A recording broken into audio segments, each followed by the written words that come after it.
নমস্কার। আজকে একটি গাছের সঙ্গে পরিচয় করাবো, যার ফুল আপনারা আমার স্ক্রিনে দেখতে পাচ্ছেন। এই গাছটির নার্সারি হিসাবে তার নাম হচ্ছে বিগনোনিয়া গ্রেভি, অনেকে ক্যাটস ক্ল বলা হয়।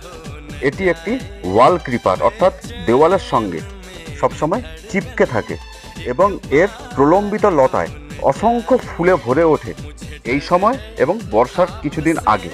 তো দুবার বৎসরিক ফুল হয় এবং যখন ফুল হয় শোভায় ভরিয়ে তোলে।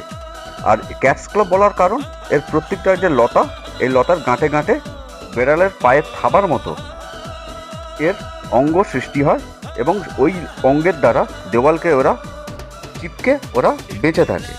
তো এই জন্য একে ক্যাটস ক্লাব বলা হয়। যারা এখনও এই গাছটি সংগ্রহ করেননি, আপনাদের কাছে রিকোয়েস্ট, অতি শীঘ্রই সংগ্রহ করুন। দেখবেন আপনার পরিবেশ শতগুণে শোভা বৃদ্ধি হয়েছে।